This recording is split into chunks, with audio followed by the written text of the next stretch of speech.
మన ప్రభు అయిన యేసుక్రీస్తు నామములో కూడి వచ్చిన మీ అందరికీ నా హృదయపూర్వకమైన వందనాలు. దేవునికి స్తోత్రం. హల్లెలూయా.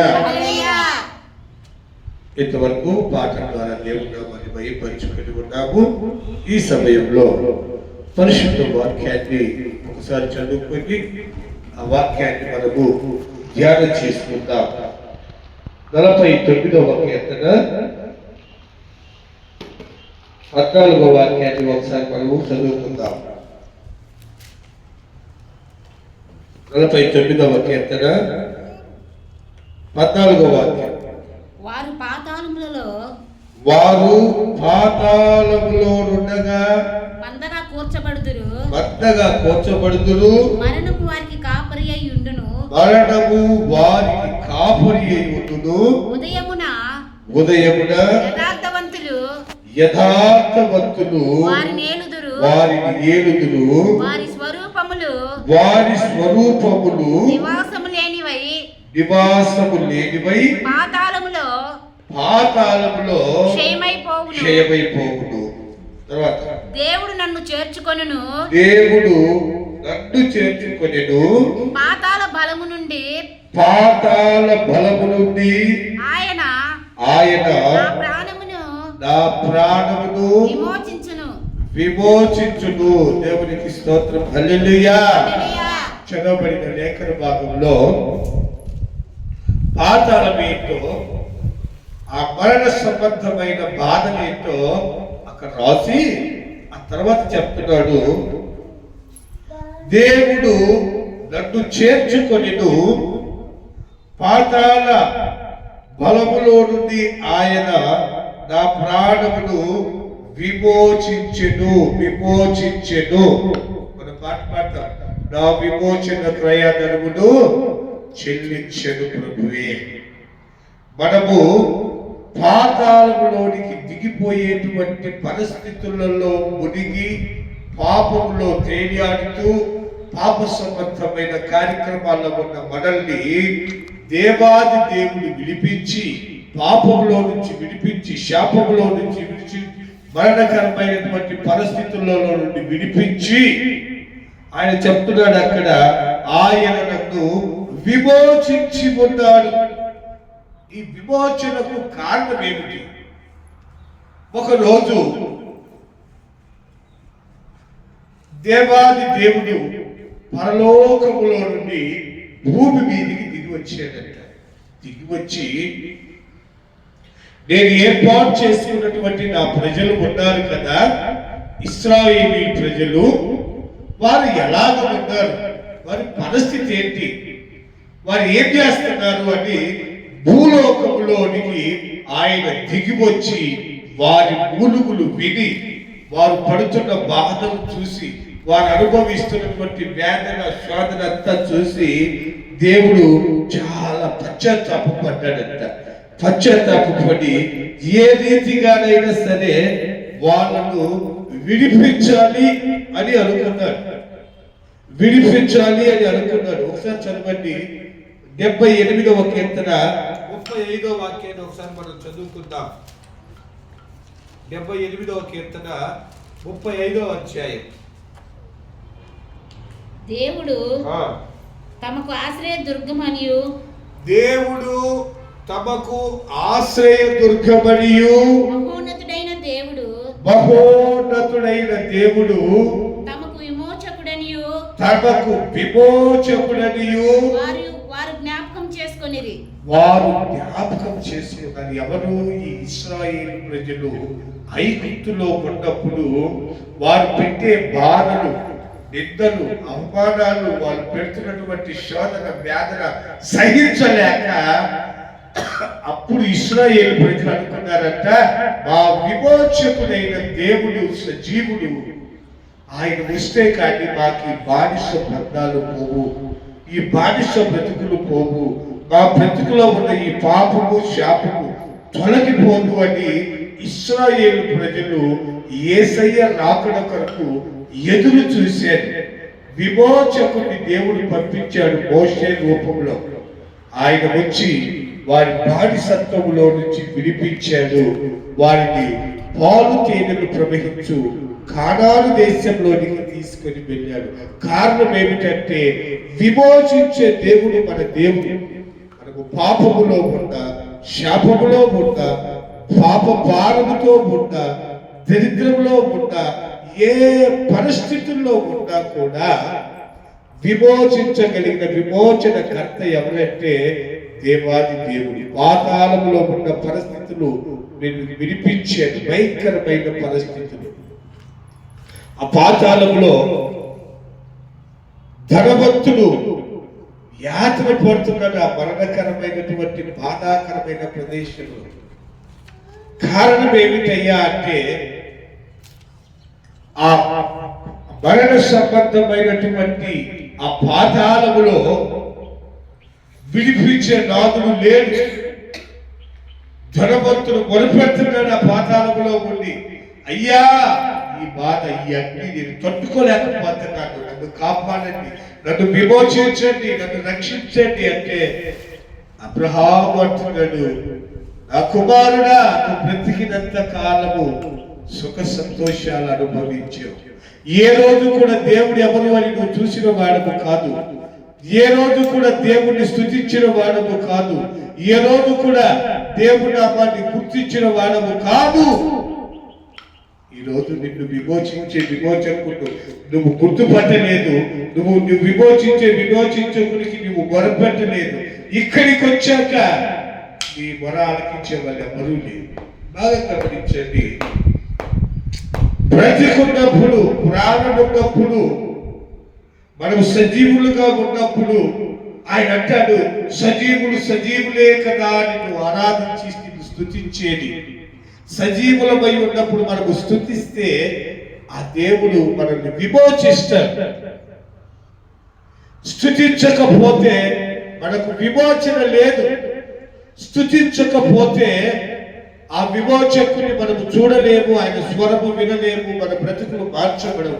ఆ పాతాళము అగాధములో భయంకరమైన అగ్ని, ఆ వేడికి తట్టుకోలేక ధనవంతుడు కేకలేస్తున్నాడు, తండ్రివైన అబ్రహామా, పాతాళ లోకంలో తండ్రివైన అబ్రహామా. ఆ పాతాళంలో బాధ అనుభవిస్తున్నా ధనవంతుడు కేకలేస్తుంటే ఆయన చేసిన నేరం ఏంటి బైబిల్ మనం గమనిస్తే ఆయన ఏ నేరము చేసినట్టుగా లేదు. మరి ఎందుకో ఆయన పాతాళంలో వ్యాధి అనుభవించాడంటే దేవుణ్ణి స్తుతించలేదు, విమోచకుడిని గుర్తు చేసుకోలేదు.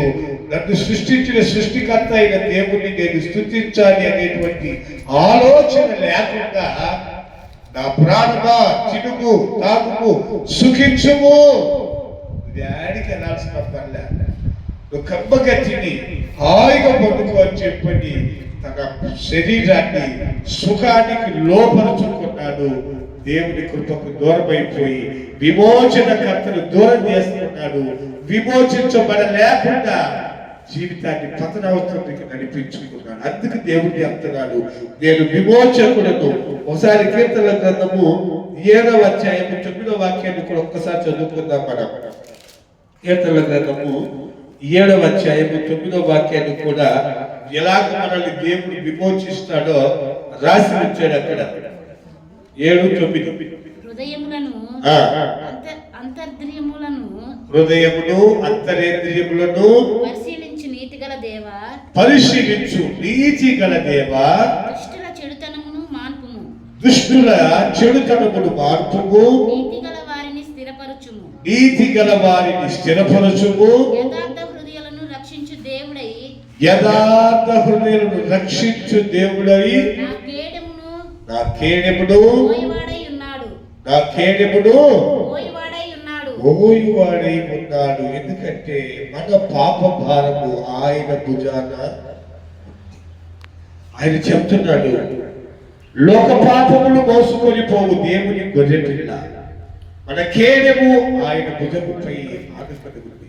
మన పాపములు, మనం చేసిన అతిక్రమములు, మనం చేసినటువంటి సకల రుగ్మతలు, అందుకే ఆయన అంటున్నాడు, నా బిడ్డ నువ్వు తెలియక చేసావో తెలిసి చేసావో, చేసిన వరకు చేసావు, ఇక చేయబాక.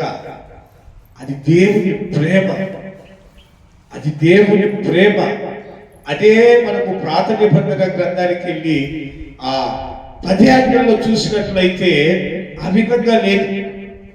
కత్తికి కన్ను, పట్టికి పట్టు. పాపం చేస్తే రాళ్ళతో కొట్టి చంపమని చెప్తుంది 10 ఆజ్ఞల సారాంశం.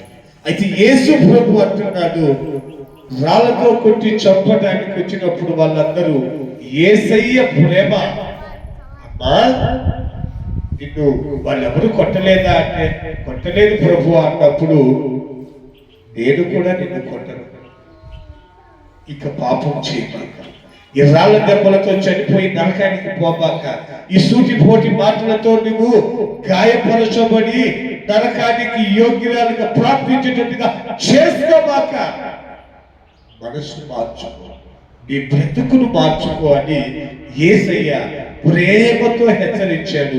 ఇక పాపం చేయబాక, బ్రతుకు మార్చుకు. ఎందుకంటే ఆయన మన విమోచకుడు, మన ప్రాణ ఆత్మ శరీరాలను రక్షించగలిగిన దేవుడు ఆయన. పాతాళ వశమైనటువంటి మన జీవితాలను ఆయన కాపాడగలిగిన దేవుడు, ఆయన విమోచకుడు. అందుకే ఆయన అంటున్నాడు, దేవుడు నన్ను చేర్చుకొనెను, ఆయన భక్తలో నన్ను చేర్చుకున్నాడు, ఆయన కౌగిల్లో నన్ను దాచుకున్నాడు, ఆయన నన్ను చేర్చుకున్నాడు. పాతాళ బలం నుండి ఆయన నా ప్రాణమును విమోచించుచున్నాడు. పాతాళ బలము చాలా బలము కలది, మనిషిని వదిలిపెట్టదు. ఆ పాపం అనేది మనిషిని పట్టుకొని పీడిస్తూ ఉంటుంది. పాపము తొందరగా మనిషిని వదిలిపెట్టి వెళ్ళదు, రకరకాలుగా శోధిస్తుంది, రకరకాలుగా వేధిస్తుంది. ఆ పాపం ఎలాగంటే మనం వదిలించుకోవాలని అనుకున్నా వెనకాల పడి వస్తానే ఉంటుంది. ఆ పాపం వదిలిపెట్టదు. ఆ పాపం ఊరిస్తూ ఉంటుంది. ఆ పాపము నిన్ను పాపంలోనికి లాగుతూ ఉంటుంది, మనల్ని లాగుతూ ఉంటుంది. అందుకు యేసయ్య అంటున్నాడు, నేను విమోచకుని కనుక నేను చెబుతున్నాను, ఇక పాపం చేయొద్దు. దేవుని బిడ్డలారా, ఆ విమోచకుడైన దేవుడు మనతో ఇంకొక మాట చెప్తున్నాడు. హోషేయ గ్రంథము 4వ అధ్యాయము 13వ అధ్యాయము 14వ వాక్యం ఒకసారి తీయండి. హోషేయ గ్రంథం తీయండి. హోషేయ గ్రంథము 13వ అధ్యాయం తీయండి.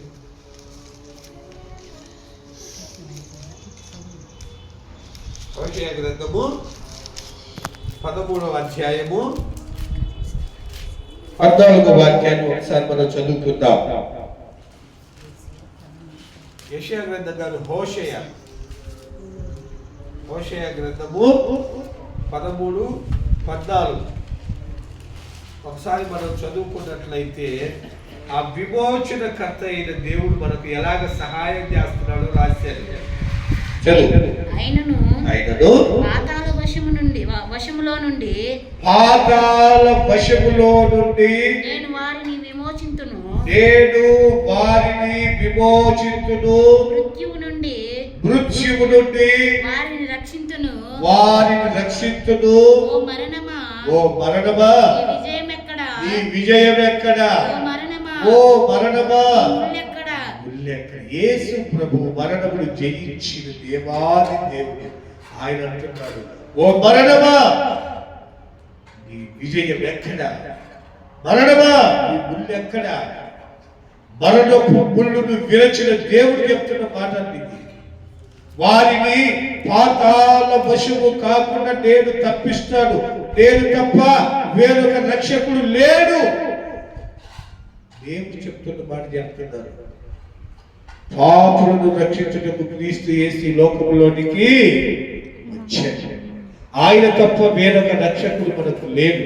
మనల్ని విమోచించాలంటే పరిశుద్ధమైన యేసు రక్తము ద్వారా తప్ప మరి ఏ నామమున రక్షణ లేదు. దేవుడు చెప్తున్నాడు, ఈ నామము వలననే మనకు రక్షణ అనుగ్రహించబడింది. ఈ నామానికి మనము దూరస్థులమైతే, దేవుని ప్రేమకు దూరస్థులమైతే, దేవుని కృపకు దూరస్థులమైతే మనము దేనికి పడిపోయి లోకంలో పడిపోతాం. ఈ లోకంలో ఉన్నదంతా శరీరాశ, నేత్రాశ, జీవపు డబ్బు. పవిత్రతను కోల్పోయిన తరువాత తనకన్నా చెడ్డమైన ఆత్మను తీసుకొస్తుంది సాతాను. కాబట్టి ప్రియమైన దేవుని బిడ్డలారా, దేవుడు చెబుతున్నాడు, మిమ్మల్ని విమోచించే విమోచకుడిని నేనే. ఆ విమోచనకర్త అయిన దేవుడు మనతో మాట్లాడుతున్న మాటలు మనం జ్ఞాపకం చేసుకోవాలి. ఏమనంటే, నేను మిమ్మల్ని విమోచిస్తాను, బలమైన పాతాళ బలములో నుండి మిమ్మల్ని విడిపించి నూతన యెరూషలేము పట్టణంలోనికి మిమ్మల్ని చేరుస్తాను. మీరేం చేయాలంటే దేవుణ్ణి స్తుతించాలి, సజీవులమై ఉన్నప్పుడే దేవుణ్ణి ఆరాధించాలి, సజీవులమై ఉన్నప్పుడే దేవుని మాటలు విని ఆ ఆజ్ఞానుసారంగా మనం బ్రతకాలి. ఇంకొక మాట కూడా చదవండి. తీతుకు రాసిన పత్రికలో 2వ అధ్యాయము 14వ వాక్యంలో కూడా ఒక మాట ఉంటుంది. తీతుకు రాసిన పత్రిక 2:14లో ఒక మాట ఉంటుంది. ఆయన విమోచించాలంటే ఆ విమోచన కర్త అయిన దేవుడు మనం ఏ రీతిగా జీవిస్తే ఆయన మనల్ని విమోచిస్తాడో రాసు వచ్చారు. విమోచన కర్త అయిన దేవుడు పాతాళ వశము కాకుండా మనల్ని కాపాడే దేవుడు ఆయన. ఆ దేవాది దేవుడు మనకి వాక్యాలను ఆయన పరిశుద్ధ గ్రంథం ద్వారా మనకు తెలియజేస్తున్నాడు. ఈ రీతిగా జీవిస్తే మీరు పరలోకానికి వస్తారు, లేకపోతే భయంకరమైన పాతాళానికి మీరు వెళ్ళిపోతారు. పాతాళ లోకము బలమైనది అని రాసేది అక్కడ. ఆ బలమైన పాతాళ లోకాన్ని మనకు తప్పించుకోవాలనంటే దేవుని కృప కొరకు కనిపెట్టాలి, దేవుని కృప కొరకే ఎదురు చూడాలి, దేవుని కృప చేతనే నడిపించబడాలి. ఆయన కృప లేకపోతే మనం నడిపించబడలేము, విడిపించబడలేము. అందుకే తీతు పత్రిక 2వ అధ్యాయము 14వ వాక్యంలో రాయబడి ఉంది ఒక మాట, చదువు. ఆయన సమస్తమైన దుర్నీతి నుండి మనలను విమోచించి సత్క్రియలను ఆసక్తి గల ప్రజలను తన కోసము పవిత్రపరచుకొని తన సొత్తుగా చేసుకొనుటకు తనకు తానే మన కొరకు అర్పించుకున్నాడు. తనకు తానే మన కొరకు అర్పించుకొని బలియాగమైపోయాడు. ఎందుకయ్యా అంటే మనల్ని విమోచించేదానికి, మనల్ని రక్షించేదానికి, మనల్ని కాపాడేదానికి తనను తానే అర్పించుకొని బలియాగమైపోయాడు అని బైబిల్ గ్రంథం చెప్తుంది. ప్రియమైన దేవుని బిడ్డలారా, ఆయన యొక్క ఆ ప్రాణము, ఆయన యొక్క ఆ ప్రాణదానము మనము ఎప్పటికీ మర్చిపోకూడదు. ఆయన ప్రాణదానాన్ని మనము ఎప్పటికీ మర్చిపోకూడదు. ఆయన ప్రాణాన్ని ఇచ్చాడు. ఎవరైనా మనకు 100 రూపాయలు ఇస్తే మనం కృతజ్ఞత కలిగి ఉంటాం. అయ్యో వాళ్ళ కాడ 100 రూపాయలు నేను తీసుకున్నాను, వాళ్ళ 100 రూపాయలు వాళ్ళకి ఇవ్వలేదు, దేవా నాకు శక్తి ఉంటే వాళ్ళ 100 వాళ్ళకి ఇవ్వాలని మనం ఆశ కలిగి వీలైనంత వరకు వాళ్ళ 100 వాళ్ళకి ఇచ్చేదానికే ప్రయత్నం చేస్తాం. మరి 100 రూపాయలు ఇస్తేనే మనకి ఇంత ఆతృత ఉంటే మన కొరకు ఆయన ప్రాణం పెట్టి ఆయన యవ్వన కాలపు రక్తాన్ని అణువణువు గాయాలతో చిత్రవద చేయబడి మనల్ని విమోచించాలి. ఎందుకు మనల్ని విమోచించాలంటే దేవుడు కదా, ఆయన చనిపోవటం ఎందుకు ఆలోచించాలి కదా. అంటే ఆయన చెప్తున్నాడు, మనిషిలో ఉన్న ఒక పాపం, ఒక దుర్మార్గము, ఒక అవినీతి పక్కకు పోవాలంటే రక్తము చిందించబడాలి. రక్తము కారునంతగా మీరు సాతానుతో పోరాడుతున్నది రక్తము కారునంతగా ఇక దాన్ని మించిపోయింది. ఎందుకంటే ఒక పాపము ప్రక్షాళన కలగాలంటే రక్తము కనపడే వరకు మనిషికి కోపం వచ్చిందనుకోండి, కొడతాడు, రక్తం కాలేదాకా కొడతాడు. ఇక రక్తం కాలిన తర్వాత ఏం చేస్తాడు తెలుసా? అని వదిలిపడేస్తాడు. బాగా గమనించండి. కారణం ఏంటంటే ఈ రక్తం ఎప్పుడైతే కనపడుతుందో అక్కడ ఆ మనిషికి ఇక విమోచన స్టార్ట్ అయిపోతుంది. కొట్టాను కదా, నా కోపం చల్లారిపోయింది కదా, రక్తం వచ్చేటట్టు కొట్టాను కదా అని ఇష్టపడేసి వెళ్ళిపోతారు. ప్రియమైన దేవుని బిడ్డలాగా ఆ యేసు ప్రభువును కూడా వాళ్ళంతే చివరి రక్తపు బొట్టు వరకు కొట్టి కొట్టి కొట్టి, రాత్రంతా కొట్టి, పగలంతా కొట్టి, ముళ్ళ కిరీటంతో తల మీద బొత్తి చిత్రవద్ద చేసి విమోచించాలని, మన పాపమును విమోచించాలని. సాతాను గారి కక్ష ఏంటంటే వీళ్ళందరూ విమోచించబడిపోతే పాతాళంలో నా సైన్యం తగ్గిపోతుంది, పాపము తగ్గిపోతుందని సాతాను శత విధాల పోరాడి మనిషిని మనక పరిశుద్ధతలోనికి రానివ్వకుండా ఆపివేస్తా ఉంటాడు. వారి పనే. కానీ మన దేవుడు, మన విమోచకుడు హృదయం అనే తలుపు దగ్గర నిలబడి పడతా ఉంటాడు. నా బిడ్డ, నా కుమారుడా, నా మాట విని నా కొరకు ఆ తలుపు తీరు.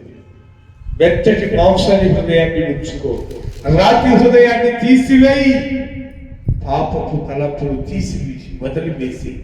ఎందుకంటే నిన్ను విమోచన కర్తను నేను నీ కొరకు ప్రాణం పెట్టాను కదయ్యా. నా మాట విను. పాపంలో పడిపోబాక, పాపం జోలికి వెళ్ళబాక, ఆ పాపాల్లో నుంచి బయటకు రా అని దేవాది దేవుడు విమోచన కర్త అయిన తండ్రి తనకు తానే తన ప్రాణాన్ని అర్పించాలని బైబిల్లో చదివారు. చివరిగా ఒక మాట చదవండి. పేతురు రాసిన మొదటి పత్రిక 1వ అధ్యాయము 18వ వాక్యాన్ని ఒక్కసారి మనం చదువుకుందాం. పేతురు రాసిన మొదటి పత్రిక 1వ అధ్యాయము 18వ వాక్యాన్ని ఒకసారి మనం చదువుకుందాం. అక్కడ దేవుడు మన కొరకు ఏమి చేశాడో, ఆయన కొరకు మనల్ని ఏమి చెయ్యమని అడుగుతున్నాడో రాసి ఇచ్చాడు. పేతురు రాసిన మొదటి పత్రిక 1వ అధ్యాయము 18వ వాక్యాన్ని ఒకసారి చదవండి. మీ వ్యర్థ ప్రవర్తనను విడిచిపెట్టినట్లుగా, మీ వ్యర్థ ప్రవర్తనను విడిచిపెట్టినట్లుగా వెండి బంగారముల వంటి క్రయ వస్తువుల చేత మీరు విమోచించబడలేదు గాని అమూల్యమైన యేసు ప్రభు రక్తము చేత, అనగా నిర్దోషమును నిష్కలంకమునగు గొర్రె పిల్ల వంటి క్రీస్తు రక్తము చేత విమోచించబడితిరని మీరు ఎరుగుదురు కదా. దేవునికి స్తోత్రం. హల్లెలూయా, హల్లెలూయా. విమోచించబడిన మనకు దేవుడు చెబుతున్న మాట ఏంటంటే, మీరు వెండి బంగారు డబ్బు ధనముతోటి మీరు విమోచించబడలేదు. నిర్దోషి, ఏ పాపము లేని నిర్దోషి అయిన యేసు ప్రభువు రక్తము ద్వారా మీరు విమోచించబడ్డారు కదా. విమోచించబడిన మీరు మరలా పాపములోనికి వెళ్ళవద్దు. విమోచించబడిన మీరు పాపము జోలికి వెళ్ళవద్దు. మీలో పాపము అనేది మొలకేసుకుంటూ ఉంటుంది. అది ఏ రీతిగా ఆ పాపము మనల్ని వెంటాడుతుంది అంటే ఒక రీతిగా మనకు చెప్పలేము. రకరకాలుగా ఈ పాపం అనేది మనిషిని వెంటాడుతుంటది. కోపం ద్వారా వెంటాడుతుంది, క్రోధము ద్వారా వెంటాడుతుంది, కలహము, కక్షలు, వివాదములు, కుట్రలు, రకరకాలు. మన మాట పవిత్రంగా ఉండాలి, మన చూపు పరిశుద్ధంగా ఉండాలి, పవిత్రమైన మాటనే మాట్లాడాలి, పరిశుద్ధమైన మాటనే మాట్లాడాలి, పరిశుద్ధమైన చేతులెత్తి ప్రార్థన చేయాలి. ఎప్పుడు యేసయ్య స్తుతి స్తోత్రాలు మన నోట్లో ఉండాలి. దేవుని స్తుతిస్తూ, కీర్తిస్తూ, ఘనపరుస్తూ, ఆయన నామాన్ని మహిమపరుస్తూ ఉంటే మన విమోచన కర్త అయిన దేవుడు మనల్ని విమోచిస్తాడు. విమోచించబడాలంటే మనం ఎవరో ఆయనకు తెలియాలి. విమోచించబడాలంటే మనం ఎవరో ఆయనకు తెలియపరచబడాలి. మనం ఎవరో ఆయనకు తెలియపరిచినట్లయితే ఆయన మనల్ని విమోచిస్తాడు. విమోచనకర్త అయిన దేవుడు ఆయన. ఆ విమోచనకర్త అయిన దేవుడు ఈ మధ్యాహ్న కాల సమయంలో మనతో మాట్లాడుతున్న మాట ఏంటంటే, మీరు విలువైన రక్తము చేత కొనబడిన బిడ్డలు, మీరు తిరిగి పాపంలోనికి వెళ్ళకూడదు, తిరిగి శాపంలోనికి వెళ్ళకూడదు, పాప సంబంధమైన క్రియలలోకి వెళ్ళకూడదని దేవుడు మనల్ని కోరుకుంటున్నాడు. కనుక ఆ పాప సంబంధమైన క్రియలలోనికి మనం వెళ్ళకుండా ఉండేటట్టు, పరిశుద్ధమైన జీవితంలో దేవుడు మనల్ని కొనసాగించేటట్టు, ఆయన కృప చేతనే మనము బలచోర్చబడేటట్టుగా మనము మోకరించి కళ్ళు మూసుకొని ప్రార్థన చేసుకుందాం.